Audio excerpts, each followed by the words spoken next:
Imagine being a parent, thinking you are giving your child a shot at a better life.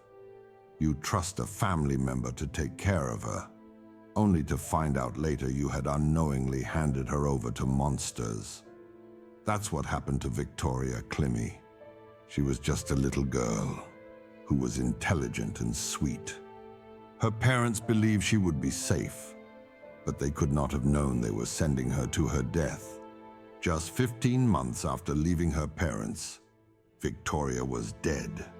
Her tiny body was covered in 128 injuries, her spirit crushed by constant abuse.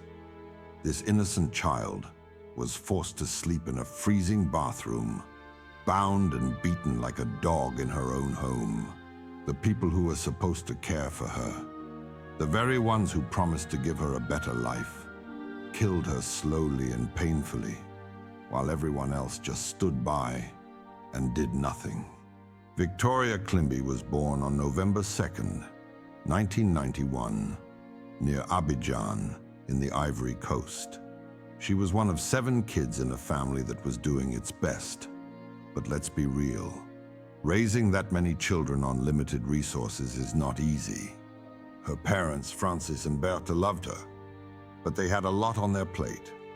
And then Marie-Thérèse Kouao came to visit.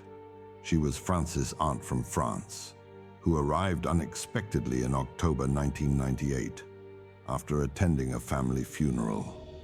She came to their house with an offer to take Victoria to Europe for a better life. Victoria's parents saw it as a chance to give their daughter something more than they could provide. And the thing is, sending kids to relatives abroad was not uncommon where they lived. It was almost expected if you had the chance. The idea was that Europe meant opportunity, education, stability, simply a brighter future. But as much as Victoria's parents wanted that for her, they were also worried. Who wouldn't be? Kouao was a distant relative, and there was this other fact that they could not seem to move past. They found out that Kouao had originally planned to take a girl named Anna with her to France. But when Anna's parents backed out, she decided to take Victoria instead. Kouao even had a passport ready under Anna's name. Now, let's pause here. Why was Kouao so determined to take a child, any child, back with her? This was a huge red flag. What kind of person goes to such lengths, bending rules just to bring a child along? Francis and Bertha had concerns, but they had 7 children to care for. Kouao also kept persuading them that this offer was too great to be declined for Victoria. So ultimately, the parents pushed their doubts aside. They thought they were doing the best thing for their daughter by sending Victoria with Kouao. So, Victoria's journey to France began. She landed in France with Kouao, who promised the world but delivered nothing close. For a brief moment, it looked like Kouao might stick to her word. She enrolled Victoria in a school in Villepinte, but it was just to keep up appearances. It didn't take long for cracks to show. By December, the school became suspicious because Victoria was barely attending. When she did show up, she was falling asleep in class. They contacted Kouao for these, because as far as they knew, she was Victoria's mother. Kouao dismissed their concerns by saying she was ill and needed treatment. In fact, she removed Victoria from school and told them she was taking her to London for treatment. And we all know that was not true. Treatment for what exactly? She said Victoria had a skin condition.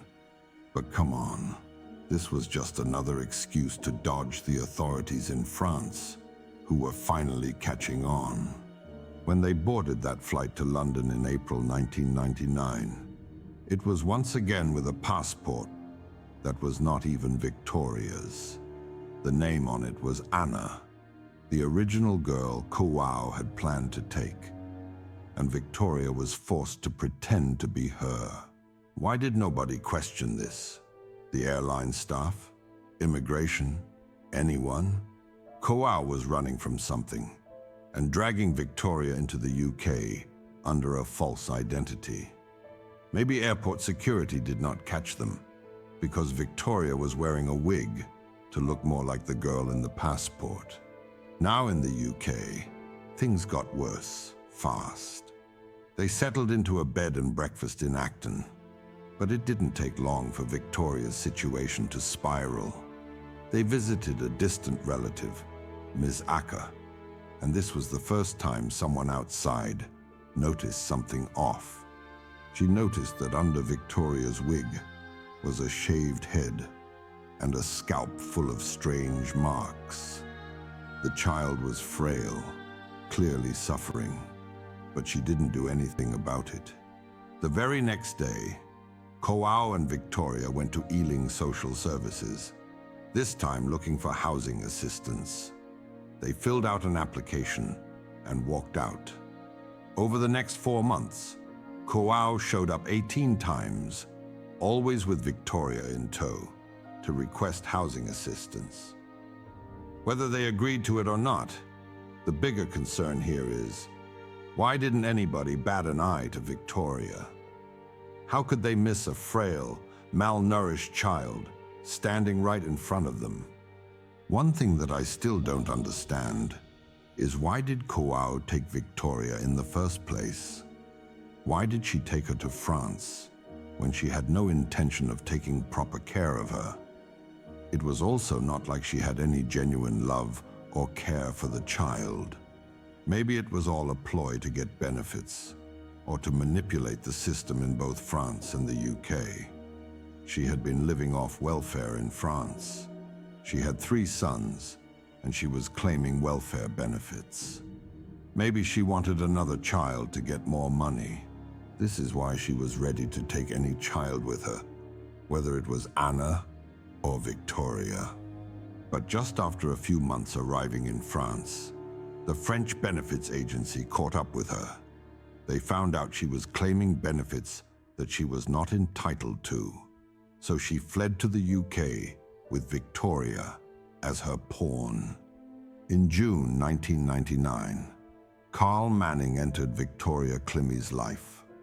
And from that moment on, her world turned into a living hell. Manning was a bus driver who met Marie-Thérèse Kouao by chance. He quickly became not just Kouao's partner, but a full accomplice in the abuse that would lead to Victoria's death. Kouao and Manning moved her into a small, dingy flat in Tottenham. At that time, Victoria was a young girl, barely 8 years old, and she was forced to sleep in a cold, unheated bathroom, not on a bed or even a mattress, but in a bathtub. It gets worse. Manning and Kouao didn't just confine Victoria to that bathroom. They tied her up, bound her hands and feet, and shoved her into a black plastic bag. This would fill with her own urine and feces, and she would just live there. Ms. Cameron was a childminder who agreed to start looking after Victoria. Victoria showed up at her house with burns, bloodshot eyes, and fresh cuts. She saw these injuries, but didn't push hard enough at first. When a child is neglected this much, they are bound to get ill, and so did Victoria. She was taken to the hospital multiple times. There were multiple opportunities for professionals to step in and save her, but no, they all failed. At the Central Middlesex Hospital, doctors diagnosed her of scabies and made it the reason for her bruises.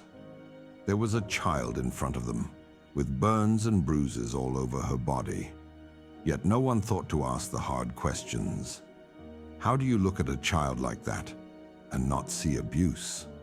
Victoria was later taken to the North Middlesex Hospital with a severe scald on her face. The burn was so bad she had to be admitted for nearly 2 weeks. Yet even then, the medical staff didn't connect the dots. She had obvious signs of abuse, belt marks, bite marks, and more. Still, she was sent back to Kouao and Manning, back to that freezing bathroom, back to the unimaginable suffering. During the investigation, it was revealed that Kouao used to beat Victoria daily with a shoe, a coat hanger, and a wooden spoon. She would even strike Victoria's toes with a hammer. Let that sink in. A hammer to a child's toes. Manning was not any better. He confessed to hitting Victoria with a bicycle chain. Victoria's blood was even found on his football boots. But the most chilling part is that Manning said Victoria could take the beatings and the pain like anything. This poor child had been beaten so often, so severely, that she no longer cried. She had been broken. Victoria's final months were pure torture. During the winter of 1999 to 2000, she lived and slept in that unheated bathroom, bound inside a plastic bag. Counsel to the inquiry, Neil Garnham QC, told the inquiry the food would be cold and would be given to her on a piece of plastic while she was tied up in the bath. She would eat it like a dog, pushing her face to the plate. Except, of course, that a dog is not usually tied up in a plastic bag full of its excrement. To say that Kouao and Manning treated Victoria like a dog would be wholly unfair. She was treated worse than a dog. When Victoria Climbie was brought to the North Middlesex Hospital on February 24, 2000, she was barely alive. Her tiny body was covered in bruises. She was starved to the point of deformity, and her temperature was so low that the hospital's regular thermometer couldn't even measure it. Just imagine that. This poor child was so neglected that even basic medical equipment couldn't get a reading. Dr. Leslie Alsford was the consultant who saw her.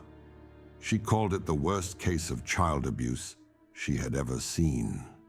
Despite their efforts, it was too late.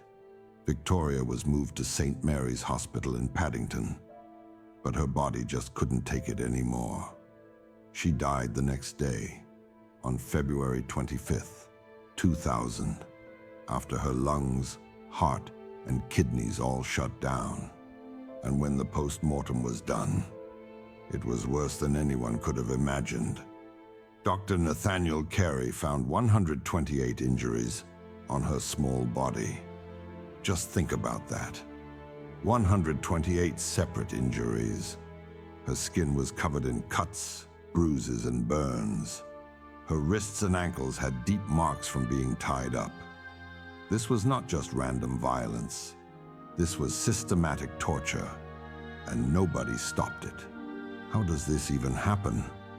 How does a little girl, who is clearly in danger, get ignored over and over? Victoria was failed by everyone. Doctors, social workers. They all had a chance to save her, but instead, they let her down. The signs were all there, but they chose to look the other way. Victoria's life was taken from her, bit by bit, because the people who should have protected her just didn't do their jobs.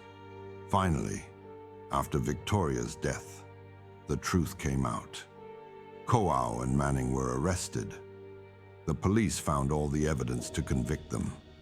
Her blood was found all over their flat, on Manning's shoes, and even on the tools they used to beat her. During the trial, everyone saw how cruel they had been. Both were convicted of murder and sentenced to life in prison in January 2001. Victoria's story is another wake-up call. To really protect children, child protection services should do more than just ticking some boxes. They should take quick action, even when the suspicion is too little. Every single person who crossed paths with Victoria had a chance to help her, but they didn't. They ignored the bruises, believed the lies, and let her pass away. And for what? Because it was easier to look away? Victoria's death is on all of them. If there's anything we should learn from this, it is that we need to step up, ask questions, and most importantly, act when we see something suspicious. Kids like Victoria depend on it. All right, that's the end of this story. But before you go, I just want to say thanks for sticking with me through this tough topic. It is not easy to hear, but it is important. You being here and caring about stories like Victoria's makes a difference. So, take care of yourselves, look out for each other, and let's keep pushing for a world where kids are safe and loved. Much love to you all. Goodbye.